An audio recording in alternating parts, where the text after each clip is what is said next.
Szép estét kívánok! Nagy szeretettel köszöntök mindenkit ma esti Tortom önképzőkör találkozóján, 578. találkozónkon.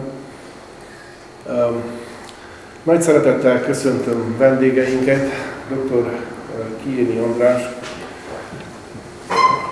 mérnök, sporttörténész, a Magyar Olimpiai Akadémia tanácsának tagja. Kolozsvárról érkezett, akárcsak a baróti, illetve erdővidéki ezergyökérrel kapaszkodó Benkő Levente, újságíró és történész. Jó estét kívánok! Ma esti témának az ötlete az úgy pattant ki, hogy fölhívott engem Kiéni András telefonon, és mondta, hogy tudunk-e arról, hogy Baróti Lajos futballistának, futballedzőnek, szövetségi kapitánynak évfordulója van születésének, és hogy ő elindított egy folyamatot, amelynek során emléktábla lesz állítva itt Baróton, és akkor mondtam, hogy jó lenne erről közelebbről beszélgetni. Hát előre Baróti Lajosról akartunk beszélgetni, csak de akkor felmerült, hogyha már egy jeles sportolónak az emlékének az ápolása, akkor beszéljünk mind a hármukról, tehát tulajdonképpen Barótnak 3 olyan jeles sportolója van, aki itt született és olimpián járt. Játékosként, illetve edzőként. És akkor, hogy beszéljünk mind a 3-ról. Tehát a Baróti Lajosról kicsit több szó lesz, de emlékezzük és megemlítjük Bodosi Mihályt és dr. Bodosi Mihályt és Derzsi Edét is. És akkor hát elsőként akkor Kiéni Andrásnak adjuk a szót. Hogy miért Baróti Lajos, abszolút nem vagyok a témának szakértője. Hát jót választottak, meghívottad, de végül is, ami az én témaköröm, és amivel nagyon sokat foglalkoztam, az elsődlegesen az emlék megőrzés. És ugye feltevődött a kérdés, és be kell vallanom, hogy nagyon jól hangzik, hogy mit tettem, mit nem tettem. Boros Miklós sportújságírónak volt az ötlete, hogy Baróti Lajosnak évfordulója van, és megkérdezett, hogy akkor mit csinálunk. És nyilvánvalóan ez az egyik szakterületem, hogy rendben, de mit tudunk tenni annak érdekében, hogy visszahozzuk a köztudatba annak a labdarúgó edzőnek az életét, életművét, emlékét, aki gyakorlatilag anélkül, hogy nagyon tudnánk, még mindig a legtöbbször volt magyar szövetségi kapitány. 2 ciklusban ráadásul, emellett olyan mellékes dolgok is vannak, hogy kupagyőztesek Európa kupája elődöntő a Benficával, a többit aztán az új ráadás még, hogy kereskedelmi városok kupája a 60-as években Vasassal, Újpesti Dózsával, azt hiszem, hogy az UEFA kupa elődjének a döntője, tehát azért egy olyan életműről van szó, amely ha csak születésével is kötődik Erdélyhez, mert a család nagyon hamar távozik, mégis, ha valaki megkérdezi az embereket, a labdarúgásért rajongókat is, hogy ki az, aki most jelenleg, valószínű Rossi meg fogja dönteni, ha minden jól megy ezt a rekordot, jó esélye van rá, hogy megdöntse ezt a rekordot, és azért vannak a rekordok, hogy meg is döntsék, de ha valaki megkérdi azt, hogy kinek van a legtöbb, ki az, aki a legtöbbször ült szövetségi kapitányként a kispadon, akkor ugye nagyon kevesen tudják az ő nevét. Arról még kevesebben tudnak, hogy a sors és a jóisten úgy gondolta, hogy Baróton szülessen, aztán a család nagyon hamar Szegedre kerül, és Szegeden nő fel, Szegeden kezd futballozni, ott lesz igazán jó játékos. És ugye feltevődik a kérdés, hogy jó, de most már a Baróti Lajosról beszélünk, akkor miért is fontos az ő szerepe?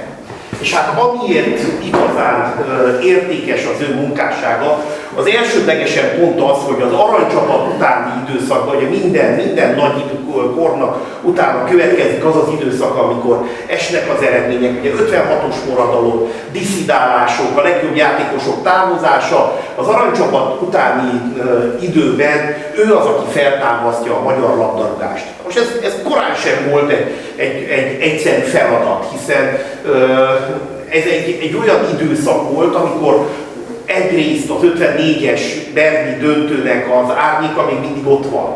Tehát Berne meg kellett volna nyerni azt a világbajnokságot. mai napig, hogyha valahol megkérdezzük, hogy mi a legfájóbb a 20. században, akkor Trianon 56 második világháború mellett az 54-es berlini döntőnek az elvesztése, és ott hogy miért veszítettünk. Meg annyi újságíró, sporttörténész tette fel ezt a kérdést. És az ezt követő időszakban kétszer is gyakorlatilag óriási csapatot épít fel, úgyhogy időközben semmiféle támogatása nincsen, kivéve a Magyar Labdarúgó Szövetség részéről. Ez nagyon sokat jelent, máskülönben nem lett volna 117-szeres szövetségi kapitány. De viszont a sajtóban rendszeresen támadják, ha túl sok a vasas játékos a válogatottban, akkor ezért haragszanak rá, ha nem kerül be a legjobb 8 közé, azért haragszanak, ha Európa-bajnokságon csak harmadikok lesznek, és elveszítik azt a dominózus elődöntőt Spanyolországgal, akkor miért veszítette el 120 perc után, kétszeres hosszabbítás után azt a mérkőzést? Tehát valahol a legszerencsétlenebb, ha ilyen szempontból, sport szempontjából is, tehát mindig nagyon pekes volt a kapusokkal, Grosistól kezdve a kiválasztott kapusai mindig potyagolt kaptak kritikus mérkőzéseket, de sohasem kapta meg a közvéleménytől azt az óriási löketet, amit például élvezett Seves Gusztáv, pedig Seves Gusztávban azért kételkedek, hogy mennyire volt ő jó edző, és hát tényleg egy olyan szinten fejeződik be ez a karrier, amelyről csak annyit, ahogy ő mondta, nem akartam sem osztályvezető, sem elnök, sem főtitkár lenni életem során, tiszteltem mások hatáskörét, de nem engedtem, hogy helyettem más akarjon edző lenni.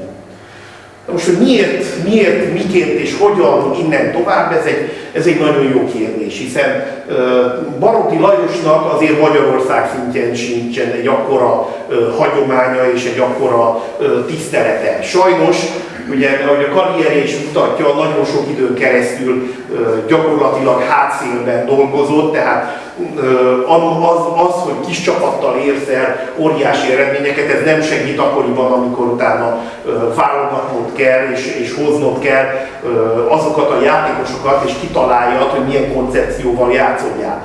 Ugye 1958-ban egyértelmű volt, hogy nem lehet lemondani az otthon maradt aranycsapat tagjairól, tehát muszáj, hiába szeretett volna ő egy teljesen új koncepciót fiatal játékosok köré felépíteni, azért 58-ban változtatni nem lehetett. Aztán utána is kereste azokat a játékosokat, akivel azt a filozófiát, azt a támadó játéknak a filozófiáját, amit ő képvisel, játszani is lehetett.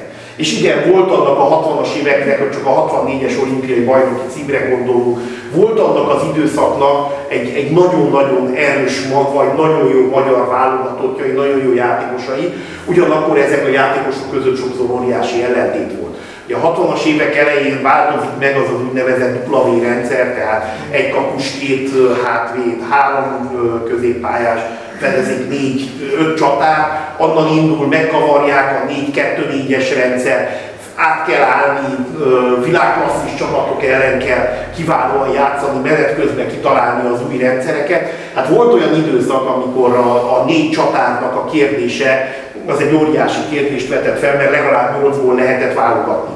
Olyan is volt, amikor 4-ből 2 sérült volt, és egyszerűen kérdés volt, hogy ki legyen a másik 2, akivel játszunk. Tehát ő mindenképpen a modern, nagyon támadó fotballnak volt a képviselője, ugye eredmények szintjén is ezek igazolják őt, és ilyen szempontból most egy kicsit abban a helyzetben van az emlékezete, amikor nagyon keveset tudnak róla, még Budapesten is. Úgyhogy én nagyon örvendek annak, hogy egy kicsit mesélhettem erről, lehetne jóval többet ezekről a történetekről, amiket hál' Istennek elmesélt annól, könyv jelent meg arra a szövetségi kapitány időszakáról, külön kiadványok foglalkoztak az ő életével.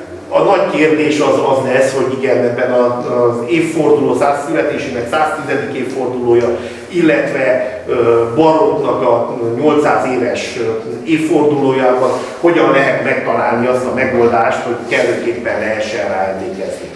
Köszönöm szépen!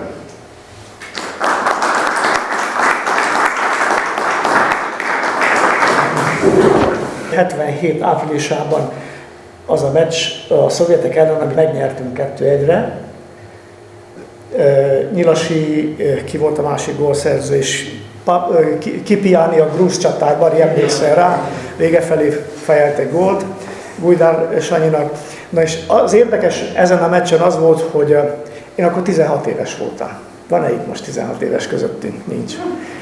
És hallgattuk a rádióban hallgattuk a közvetítéseket, és Novotny Zoltán volt a riporter, és volt egy ilyen mondata, előtt pillanatban 2-0 volt már, Nyilasi rúgta az első gólt, és Kereki fejelte a másodikat a ruszkik, szovjeteknek, bocsánat, és 2-0 volt, és valami nem működött ott a gépezetben, és Novotny mondja egy adott pillanatban, hogy kedves hallgatóink, Baróti Lajost évtizedek óta ismerem, esküszöm, most látom először felállni a kispadról. Oda ment a pályaszélére, valamit mondott. Vajon hallották-e a halkszavú őszmestert? Bezártam az idézetet. Tehát gyönyörű mondat a Novotny részéről. És miért mondom ezt? Baróti Lajos arról volt híres, hogy soha nem kiabált. Soha nem ordibált, sem az öltözőben, sem a meccsen. Neki volt két, majdnem azt mondom a hitvallása, két aranymondata volt, az egyik az volt, minden focistáinak, zárójel. A 60-as, 70-es évek magyar labdarúgóiról azt kell tudni, hogy csibészek voltak, egytől egyig majdnem. Tehát ott volt pia, ott volt kártya, ott volt cigi, ott volt nő, ott minden volt. Ott minden volt. Mondjak egy példát, nyugodjék békében, Váradi Béla.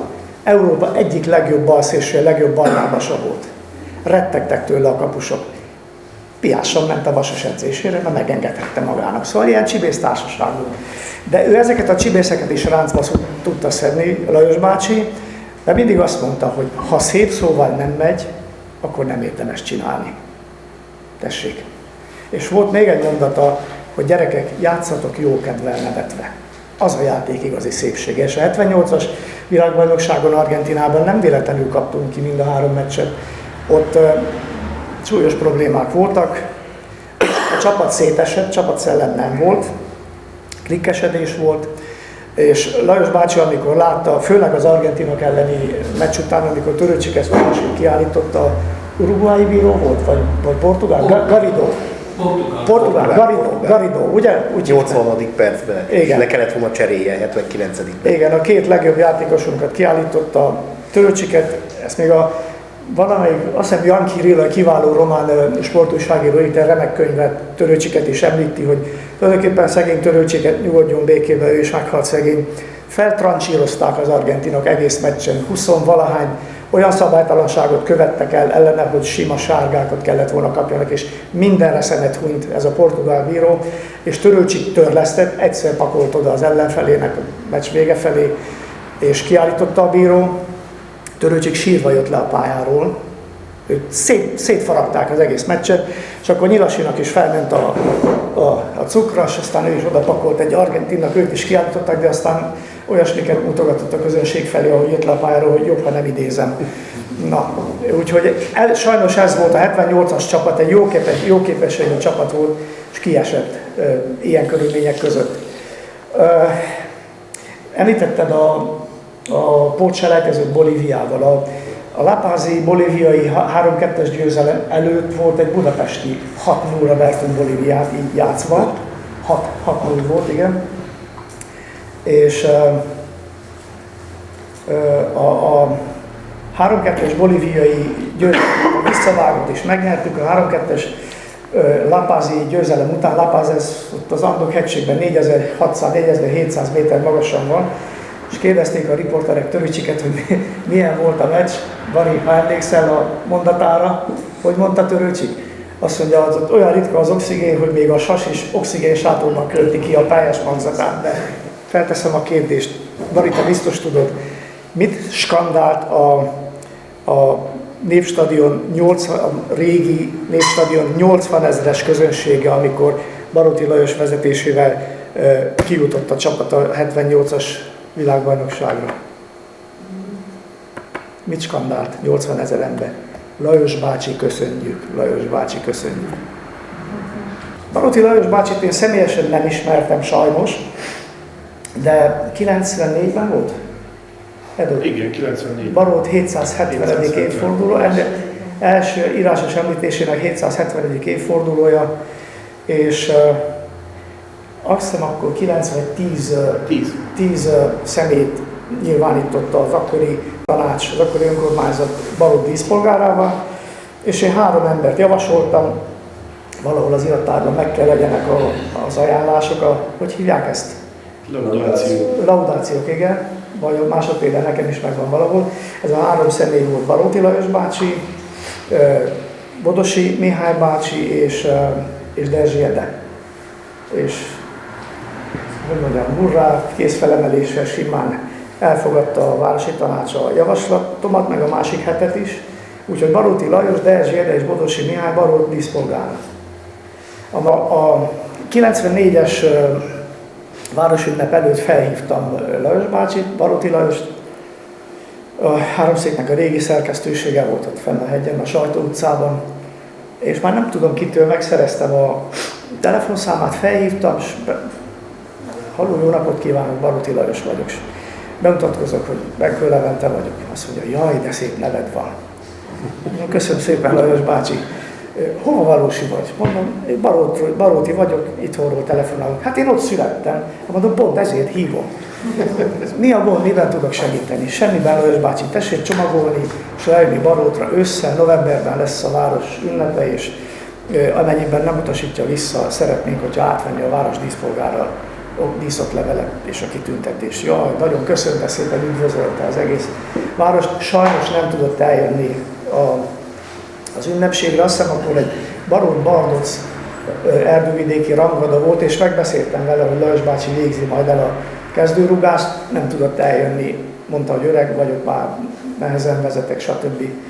Úgyhogy, és aztán elszakadt a szál, mindenki ment a dolgára, úgyhogy ilyen történetek vannak Baróti Lajosról. Úgy jöttünk ide, hogy Derzsi Edéről és Bodosi Mihály bácsiról is ejtünk néhány szót.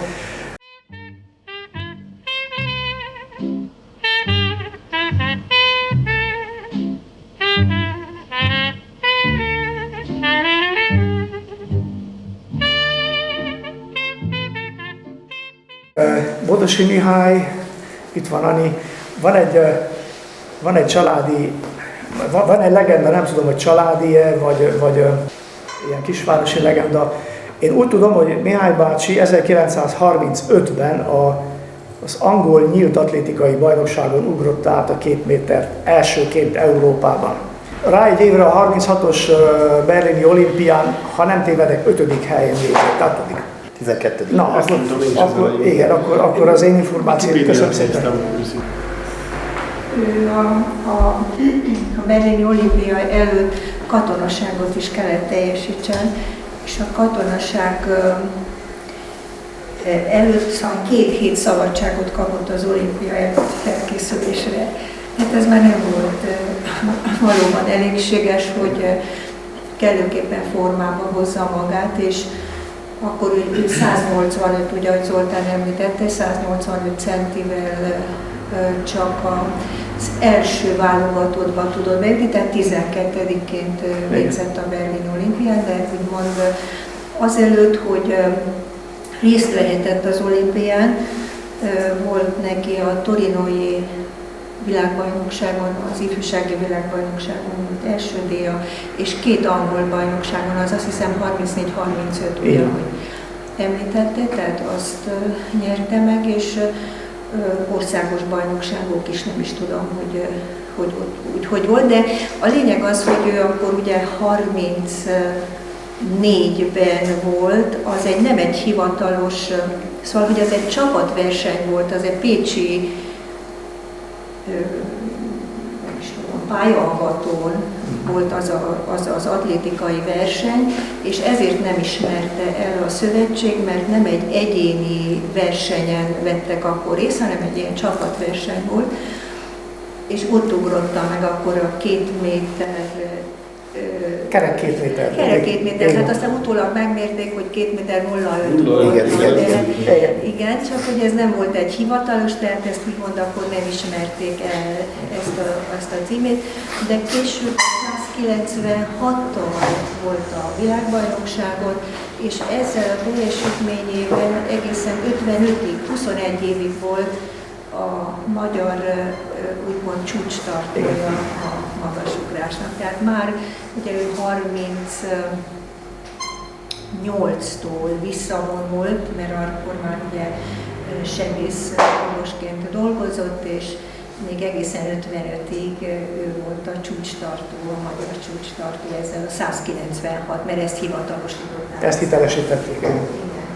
Igaz, Ani, az a történet, miszerint miután átugrotta a 2 métert, megkeresték az édesapját, nagytatádat, valami firkászok, újságírók, kint a mezőn találták meg Bodosi bácsit, és vitték a hírt neki, hogy Bodosi bácsi, a fia átugrotta Európában elsőként a 2 méter magasat. Mit szól ehhez? És állítólag azt mondta az öreg Bodosi, hogy igen, én nem azért fizetem, hogy ugráljon, azért, hogy tanuljon. És jó lenne hazajöjjük. Szépen így volt, valóban, hát heten voltak testvérek, és ugye őt tanították, Kaposváron tanult, ugye a Táncsics gimnáziumban, és nyilván, hogy ez nem volt a családnak, és utána ugye az orvosi egyetemen, tehát nem volt ez egy könnyű anyagi ráfordítás, na és akkor persze, hogy ő ezt így értelmezte. Az, amit meg szeretnék kérdezni öntől, Áros Károly írt tulajdonképpen a mi családi könyvünkben is ő írt a Misi bácsiról, és én ott olvastam, hogy ő a Kaposváron, amikor tanult a középiskolában, a Táncsics Mihályban, akkor azért is alakult ez a nagyon erős atlétika fele való képzésük a fiataloknak, mert hogy a labdajátékok meg voltak tiltva. És hogy ön is mondta, hogy a Valódi Lajos is 16 évesen kezdett el fotballozni. Hogy mi volt ez a döntés, hogy az iskolánkban valamiért miért volt kivéve ez az oktatás?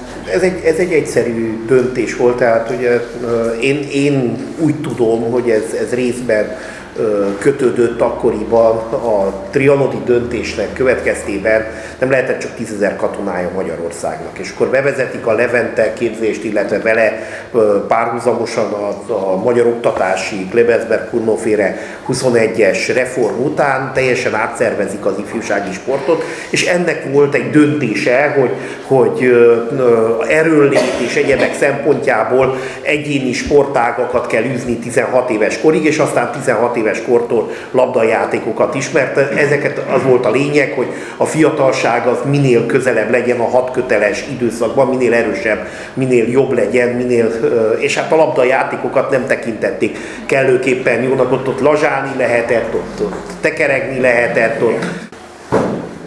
Bodosi Mihály emlékét, tehát van egy emléktábla állítva, 2009-ben a születésnapon tulajdonképpen, és a 7 testvérből 3-nak a neve szerepel ezen az emléktáblán, illetve a jelenlévő Darvas Anna Mária tanárnő szerkesztésében, vagy írásában jelent meg egy kötet erről a 3 testvérről, és ebben is Itt még esetleg annyit mondhatnék, ami ténylegesen számomra is egy picit furcsa volt, és azért itt a fiataloknak lehet, hogy úgy szintén kiegészítésképpen, hogy akkor azért ezekre úgy az olimpiára, mint bármilyen más bajnokságra eléggé egyénileg voltak hagyva a képzésre az akkori sportolók. Tehát nem volt egy ilyen nagy utána nyúlás, ami ma történik, és azok a komoly sportklubok, ahol edzéseket csinálnak. Tehát ugyancsak a nagybátyám visszaemlékezéséből tudom, hogy amikor először 30-as években ugye az angliai bajnokságra kiutazik, akkor ő már egyetemista, tehát Pécsen már az orvosi egyetemre jár, és a tanárai és a diáktársai adják össze a pénzt, amivel kiutazik a bajnokságra, tehát nem voltak azért elkényeztetve egyáltalán. És ez később a Keleti Ágnesnek, aki ugye a nagy tornász 103 éves, most azt hiszem valami, és ő is ő is pontosan a második világháború idején sportolt, meg az 56-os években, tehát abban az időszakban is ő is elmondja, hogy mennyire rajtuk múlott az ő hozzáállásukon és az ők egyéni igény szintjükön, hogy fel tudnak készülni az egyéb tennivalójuk mellett ugye ezekre a versenyekre, ahhoz, hogy részt vehessenek egyáltalán, mondjam azt, hogy nem volt ez egy olyan nagyon elkényeztetett időszak egyáltalán a sportolóknak, úgyhogy ténylegesen emberi teljesítménynek nézhetjük valóban egyéni teljesítményüknek azt, amit meg tudtak tenni. Köszönjük szépen! Nyilvánvalóan a nagy hátrány az volt, hogy nem lévén edző. Nagyon sok esetben, ugye, amikor az ember ott volt olimpián, amikor ott voltak olimpián, rettenetesen nehéz volt. Már abban az időszakban az amerikaiak teljes felhozatallal jöttek, amerikaiak és angolok is, tehát már a 20-as, 30-as éveknek nagyon komoly szakemberei voltak. Pont, ha már focinál, hogy az 50-es években például már a brazil válogatottnak pszichológusa is volt. Tehát ez már a 20-as, 30-as években is a világ atlétikája egy kicsit ilyen szempontból elment a magyar atlétika mellett, de ami viszont nagyon fontos volt, és mindig a versenyzés előtt az a tanulás. Tehát nagyon sokan kijutottak az olimpiára, mert ragaszkodtak hozzá, hogy az olimpiai verseny az ott legyen, de viszont egy évvel később már mindent feláldoztak a tanulásért. És ha csak Somodit nézzük, Göncit, Somodit, de végignézhetjük gyakorlatilag az a második világháborúig a magyar atlétikának az olimpikonjait. Mindenkinél jellemző, hogy amikor következett az utolsó év, az záróvizsga, ott nem volt sport, ott már diploma volt, és onnan tovább szakma. Ezért kapunk olyan keveset, aki 2 olimpián vett részt. Magyar atlétikában 40-ig, 36-ig gyakorlatilag. Bodosi Mihály volt még azt kell tudni, hogy Kaposváron tevékenykedett orvosként, osztályvezető főorvos is volt, illetve a Kaposvári Kórház történetét is megírta, és elismert polgára volt Kapospárnak. Ott díszpolgár volt? Kaposváron. Ott is díszpolgára. 2015-ben egy kis sportcsarnokot építettek az ő nevét. Sportcsarnok és egy emléktábor is.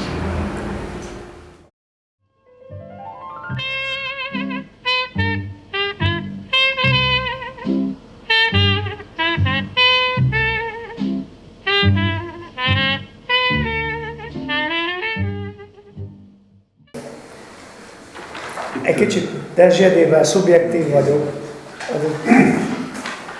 Igen. Tegyük ki az Dezsjedét ugyanis személyesen ismertem. Ne értsétek félre, elég jól összemelegettünk ember emberrel. Néhányszor pálinkáztunk együtt Szentgyörgyön, a lakásán. Kiváló jazzzenét hallgattunk, jazzbolond volt. Olyan gyűjteménye van, hogy eszméletlen. Mondok egy példát, Louis Armstrong által dedikált lemeze van Dezsjedének, szóval szédületes gyűjteménye van. Dezsjede szintén Baróton született, gyermekkorában papnak készült, plébános pap, mert római katolikus vallású volt az ő családja, és egyszer készítettem vele, a Háromszéknek volt egy melléklete, 7 fői sport. Emlékeztek, Bari? És ilyen egész kolumnás, egész oldalas interjút. Tehát az interjú, ami ott megjelent, az egy egész estében nyúló beszélgetésünknek a töredéke volt, és azt a címet adta, hogy papnak készült, Európa bajnok lett, és sohasem hordott egyenruhát. Miért adtam ezt a címet? Mert Dezsjede papnak készült, de gyermekkorában, fiatal korában nagyon szerette az atlétikát, mozgó, nyüzsgő ember volt, és ott van. És fiatal korában, ha nem tévedek, valahol Bákóba helyezték ki technikusként valamilyen, nem tudom milyen üzembe, egy gyárban. Az a bákói röplabda csapat valamilyen meccset vívott, és a bukaresti Dinamo edzője ott volt a meccsen, és kérdezte, hogy csinálj bajától, ki az a fiú ott, az a magas, hát Dezsjede, de jó 1,90-es megtermett ember volt, és mondták, hogy kicsodas, el kéne vigyük próbajátékra a bukaresti Dinamóhoz. Elvitték, ez az 50-es évek eleje, és ott ragadt a bukaresti Dinamónál. Nyilván tehát azt nem tudom, a fiatalok mennyire tudják, volt szocialista államokban ezek a csapatok, mint bukaresti Dinamo, berlini Dinamo, újpesti Dózsa, Magyarországon, Lokomotív Szófia. CSKA Szófia, CSKA Moszkva, akkor lengyeleknél melyik volt? Dukla Prága, a cseheknél, ezek mind a belügy csapatai voltak.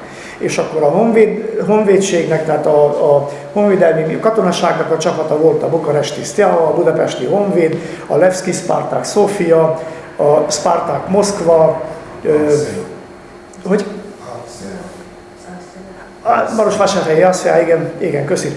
Na, és aki ezekben a klubokban, mert nem csak fociról szólt a történet, voltak olyan klubok, amelyek nagyon sok sportágat működtettek, ezek katonai rangot kaptak, katonasság vagy a belügyi, tehát a belügynek az alkalmazottai voltak. Így lettek profi sportolók, igen, a Puskásék. Így van. Hogy katonai rang, vele együtt járt a fizetés, és úgy kapták a fizetést.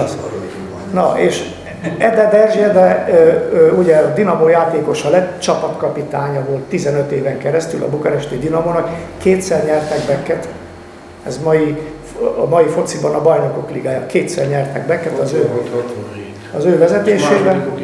Igen, döntőt is vesztettek, és sohasem hordott egyenruhát. Akármilyen ceremónia volt, kitüntették őket, akármi szalámi, ő az egyenruhát fel nem vette. Na, és akkor itt vannak az eredményei, tehát én nem sorolom fel az egészet. Európa-bajnoki, világbajnoki ezüstök, bronzok voltak. 63-ban Bukarestben megnyerték az Európa-bajnokságot, tehát így lett ő Európa-bajnok. És az 1964-es olimpiára is persze kijutott a Románia válogatottja, és ott negyedikek lettek, elvesztették az elődöntőt, meg a kisdöntőt.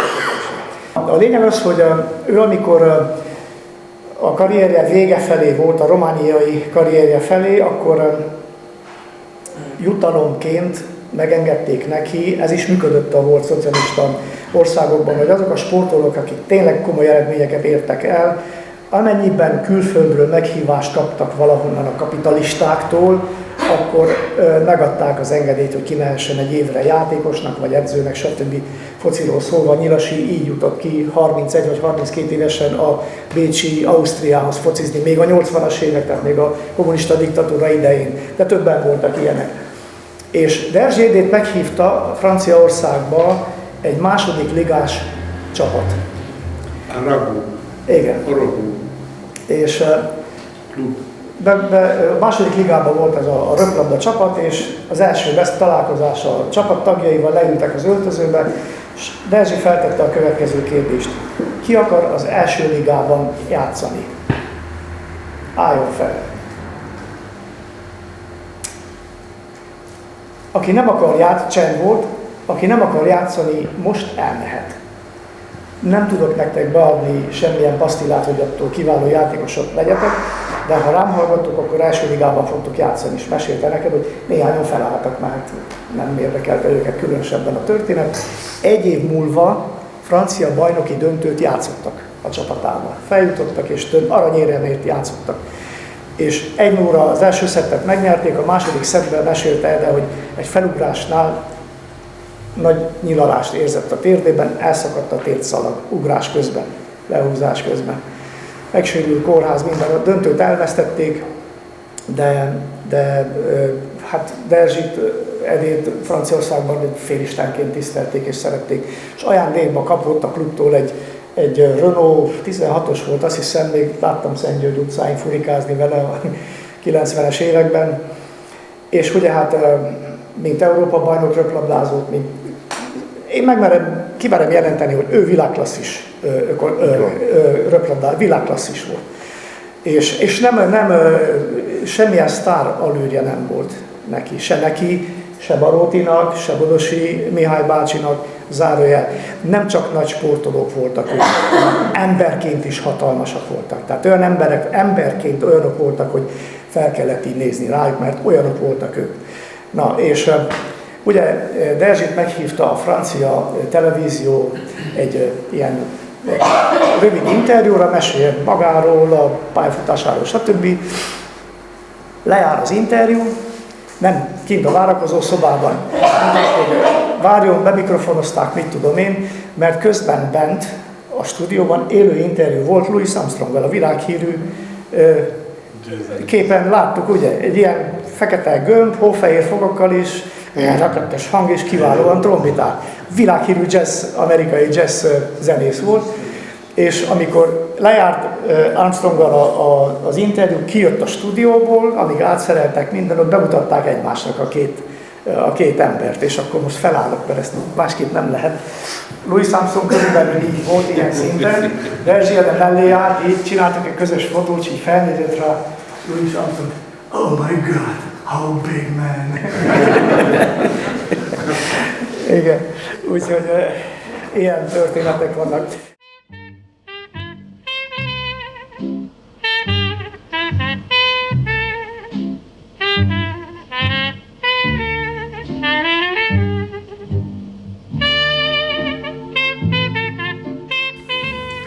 A sport az emberiség egy egyetemes megnyilvánulma, univerzális. Univerzálisabb, mint a zene vagy akármi, mert például Beethoven hiába játszasz Pekingbe, nem értik meg. De hogyha azt mondod, hogy 100 méter vagy kosárlabda, azt tudja mindenki. Teljesen univerzális. És értékrendű. Aki jó, az függetlenül attól, hogy ki, az jó.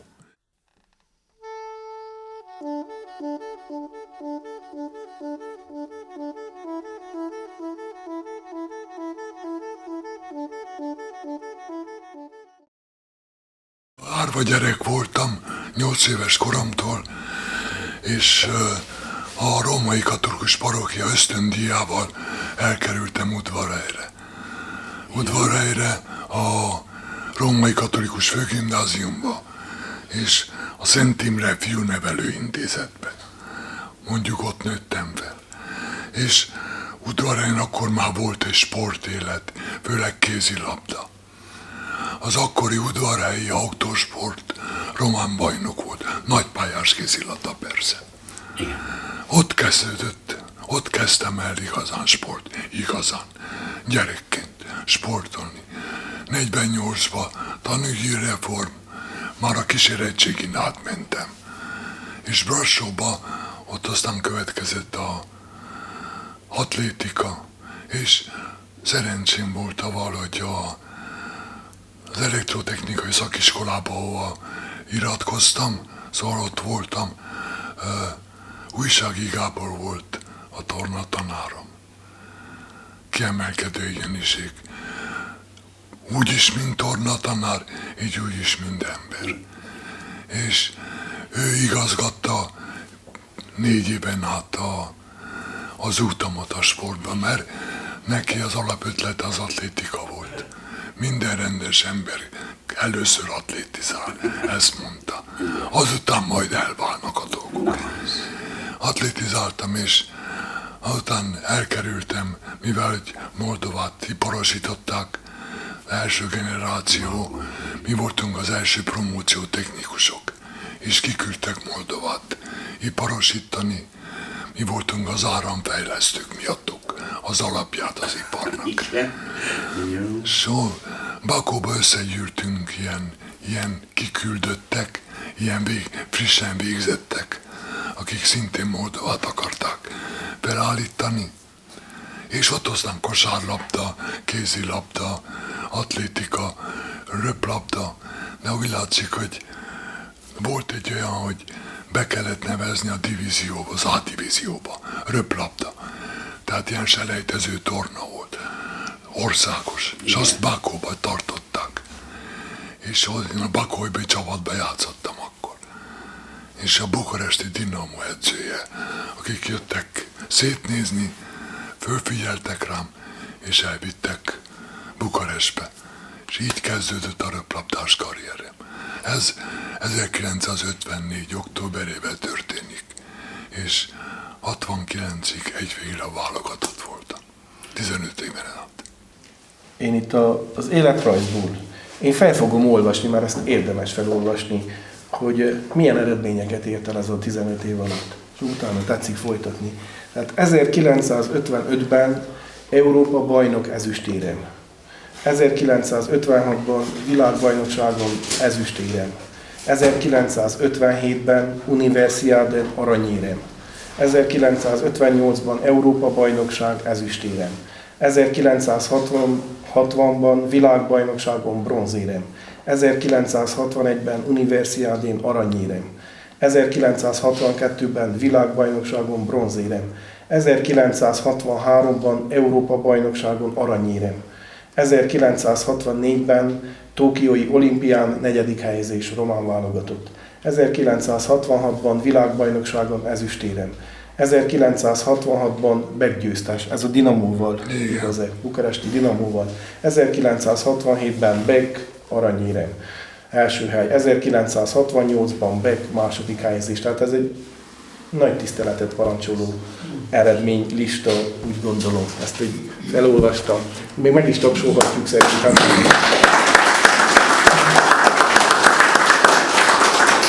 Olyan teljesítmény, amit... Hát mondjuk azt, hogy kívülről tényleg így látszik, de mi ezt úgy csináltuk, hogy nagyon tetszett, amit csinálunk. Nagyon, másképp nem is lehetett volna csinálni. Összegyűlt egy olyan gárda, aki tényleg szerettük, amit csinálunk. És ez ellentmond annak az alapvető, szerintem, badarságnak, hogyha valaki nagy sportoló akar lenni, akkor sok mindenről le kell mondjam. Sőt, föl kell áldozza legszebb éveit. Hát én 15 évig föláldoztam a legszebb éveimet ekkor, csak nem tudom, hogy úgy nézek-e ki, mint egy áldozat. Nekem az nagyon jó volt. Ott lehettük az örömünket az edzőteremben, az edzőpályán, világbajnokságon, Európa bajnokságon. Ott tényleg az volt az öröm nekünk. Úgyhogy mondom, kívülről ez tényleg nagy, de belülről most már kicsit szemtelen, amit mondok, mert nem kapok más kifejezést. Nekünk ez normális volt. Annyi munka után ez normális volt. Annyi munka, azt úgy kell elképzelni egy ilyen sportoló életét, hogy edzőtáborokban például 3 edzés. Egy reggel, még reggeli előtt, úgy 7 és 8 között, ami alatt annyira, hogy a 180-as pulzus az végig 1 óra alatt. Azután tisztálkodás, higiéna, azután reggeli, azután kötelező pihenés, azután egy komoly edzés. 10-től vagy 11-től 12-1-ig. Ebéd, megint ismét pihenés, és délután 5-től 7-8-9-ig a nagy edzés. Minden nap. Minden nap.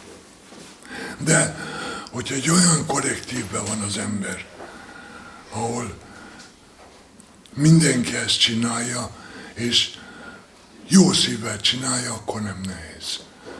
Nem nehéz. Legalábbis nekem még most se tűnik nehéz. Annyira, hogyha még egyszer mindent előre kéne kezdeni, ugyanazt csinálni. Csak ezek közül, az eredmények közül melyik az, amelyikre a legbüszkébb, vagy a legemlékezetesebb? Hát a legemlékezetesebb mindenek, mert nem az érem, hanem a Tokiói olimpiai játékok. Az olimpiai játékok az teljesen más, mint akármilyen más verseny. Az ember ott összetalálkozik a világ legjobbjaival, minden sportágból, nem csak a saját sport, minden. Akiről tudtuk például, ismertem Mobrányt, annak az egész életét. Tudtam az edzés módszereit, tudtam. Az naponta 2 órát egy sötét kamrába csak avval töltött el, mert középszerű ember volt. nem volt egy különleges adottságokkal ellátott. De a lehetőségeinek a 100%-át kihasználta. Azon töltött el 2 órát naponta egy sötét szobába, hogy koncentrált, és tudta, hogy melyik pillanatban melyik izomcsoport kell megfeszüljön, és az ellentétes izomcsoport engedjen, hogy ki tudja hozni magából a legtöbbet. És ezekkel egy levegőt szívni, ilyen emberekkel, az tényleg egy különleges dolog. És az, hogy ilyenkor, mert az olimpiai játékok azon kívül, hogy egy nagy sportesemény, kötelező módon egy kultúresemény is. És japán kultúrába belekóstolni, hát szinte felfoghatatlan. Mert naponta jöttek be az olimpiai faluba nemes családok. Bemutatták a tejázást. Ez egy külön művészet. Én is beültem oda, le kell ülni. Szépen. Hát én 30 perc után már azt se tudtam, hogy van lábam. Nem éreztem. És szépen magyarázták nekünk. És mindent el kell fogadni, és mindenre mosolyogni és bólogatni kell. Aztán végén alig tudtam fölállni. Nem is tudták, hogy sportoló vagyok, azt hitték, hogy betévedt egy kéregető. De ez egy örök életre megmarad. Akkor a virágrendezés, akit most úgy hívnak, hogy ikebana, most nagy divat, ott bemutatták azok, akik csinálják, akik kitalálták. Szóval egy élmény, és annak ellenére, hogy 4. helyre jöttünk, ha bár Éremér utaztunk, és nem is voltunk nagyon messze tőle. Az örök életre megmarad, úgy, mint valami földön kívüli dolog. És akkor világnak még melyik részeibe járt? Jaj, mindjárt szinte könnyebb lesz elmondani, hogy hol nem. Európában, Angliában nem, mert az angolok nem röplabdáznak, azok komoly emberek. Azon kívül Görögországba pedig oda nagyon szerettem volna elmenni, az olimpia miatt. De a görögök azokat nem azért nem röplabdáznak, mert komolyak, hanem másért. Azon kívül egész Európát összejártuk, és többször. Hát, Párizsban 8-szor voltam, röplabdával. Hát akkor érdemes röplabdázni. Érdemes volt. Most már lehet menni, lotón is lehet nyerni egy Párizsit. És a bukaresti Dinamónál tetszett sokáig játszani. Akkor volt-e ilyen nagy rivális, mint ahogy most a fociban például? Persze, hát mi nagy riválisok voltunk a bukaresti Rapiddal. 2 Európa kupa döntőt játszottunk velük. És az úgy volt, hogy a bajnokságban ők mindig megvertek minket. És minden kupát mi nyertünk velük szemben. Volt egy olyan kupa, hogy február 16 kupa. Az a vasútnak a légforduló, azt ők rendezték náluk. Ott hogy hívják az ők? A Gyulest. Lovagiasságra voltunk nevelve. És az nálunk azt jelentette, hogy mindjárt lefordítom mai nyelvre.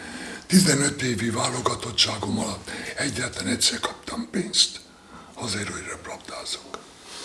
Ma, hogy elmondom valakinek, el se hiszi. Mi valveregetésre játszottunk, és hát persze mindenkinek meg volt a stabil állása. De lovagiasságra voltunk nevelve, és emlékszem, hogy volt egy olyan edzőnk, akinek nem a mestersége, a hivatása volt az edzőség. A CFR-nek volt az edzője. Civilben híd- és útépítő mérnök. És az mindig arra tanított, hogy Az első dolog az, hogy tiszteld az ellenfeledet. Ma ilyenről nem is beszélnek. Ez manapság árulás. Nálunk tisztelni kellett az ellenfelet azért is, mert az is épp annyit dolgozik, és épp olyan nehezen, mint te. És minél nagyobb az ellenfeled, és nyersz, annál nagyobb leszel te. Tehát tisztelni kell az ellenfelet. És a lovagiasságnak pedig a másik jellemzője az, hogy a gyengébbet mindig segíteni kell.